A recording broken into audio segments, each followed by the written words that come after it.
যদি মৃত্যু এই পৃথিবীর চূড়ান্ত সত্য হয়, তাহলে এই ইমর্টাল জেলিফিশ কেন মারা যায় না? কেন এটিকে অমর বলা হয়? বিজ্ঞানীদের মতে এটি এমন এক আশ্চর্য প্রাণী যা বুড়ো হয়ে মৃত্যুর দিকে এগিয়ে যাওয়ার পরিবর্তে নিজেকে আবার শিশু অবস্থায় ফিরিয়ে নিয়ে যেতে পারে।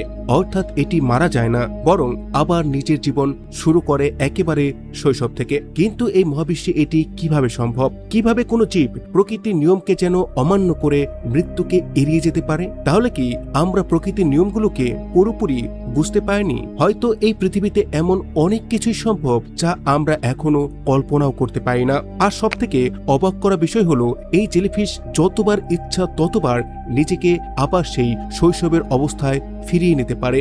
অর্থাৎ চাইলে এটি বারবার নিজের মৃত্যুকে পিছিয়ে দিতে পারে।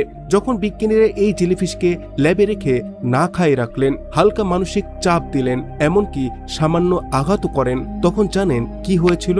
মারা যাওয়ার পরিবর্তে জেলিফিশ ধীরে ধীরে সংকুচিত হয়ে নিচে বসে পড়ে। তারপর তার শরীরের কোষগুলো ভেতরে ভেতরে পরিবর্তন হতে শুরু করে এবং সেটি আবার পলিপ অর্থাৎ শৈশবের অবস্থায় ফিরে যায়। কিছু সময় পর দেখা যায় সেই পলিপ আবার ধীরে ধীরে বড় হয়ে নতুন জেলিফিশে পরিণত হচ্ছে। এটাই প্রমাণিত হয় যে এই প্রাণী নিজের জীবনচক্রকে উল্টো দিকে ঘুরিয়ে নিতে পারে। এবার ভাবুন, মানুষ প্রথম জানলো কিভাবে যে পৃথিবীতে এমন এক প্রাণী রয়েছে যা চাইলে নিজের জীবনচক্রকে বারবার উল্টো করে দিয়ে প্রায় অমর হয়ে থাকতে পারে? এর রহস্য সামনে আসে 1990-এর দশকে। ইটালির বিজ্ঞানী ফার্নান্ডো বৈরো জেলিফিশ নিয়ে গবেষণা করছিলেন। তিনি সমুদ্র থেকে কয়েকটি ছোট ছোট জেলিফিশ ধরে ল্যাবে নিয়ে আসেন। কিছুদিন পর অনেক জেলিফিশ বুড়ো হয়ে মারা যায়, আর কিছু যেন জলের মধ্যে গলে অদৃশ্য হয়ে যায়। বিজ্ঞানীরা প্রথম ভেবেছিল সবগুলো নষ্ট হয়ে গেছে, কিন্তু যখন মাইক্রোস্কোপ দিয়ে সেই জলকে পরীক্ষা করলেন, তখন তারা অবাক হয়ে দেখলেন কিছু জেলিফিশ আবার সেই অবস্থায় ফিরে গেছে যেভাবে তারা জন্মের সময়ে ছিল। প্রথমে মনে করা হয়েছিল হয়তো তারা মারা যাওয়ার পূর্বে বাচ্চার জন্ম দিয়েছিল, কিন্তু পরে বিজ্ঞানীরা আলাদা আলাদা জেলিফিশকে পৃথকভাবে রেখে আবার সেই একই পরীক্ষা করেন, যেমন না খেয়ে রাখা, চাপ দেওয়া, সামান্য আঘাত করা।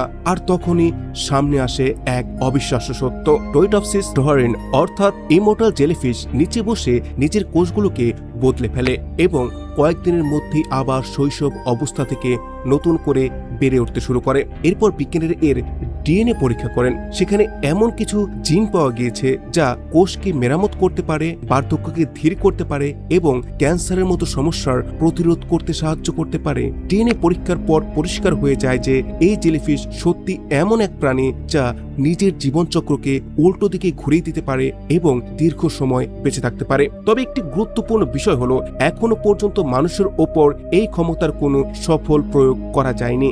আর এটিও পুরোপুরি অমর নয়। প্রকৃতির স্বাভাবিক পরিস্থিতিতে এটি শিকার হতে পারে বা মারা যেতে পারে। সবথেকে চমকে দেওয়ার বিষয় হলো, বিজ্ঞানীদের ধারণা এই জেলিফিশ ক্লোন তৈরি করেও ছড়িয়ে পড়তে পারে। অর্থাৎ যখন এটি আবার পলিপ অবস্থায় ফিরে যায়, তখন শুধু একটি জেলিফিশই তৈরি হয় না, কখনো কখনো সেখান থেকে একাধিক নতুন জেলিফিশের জন্ম নিতে পারে। মানে একটি জেলিফিশ থেকেই তৈরি হতে পারে পুরো একটি কলোনি।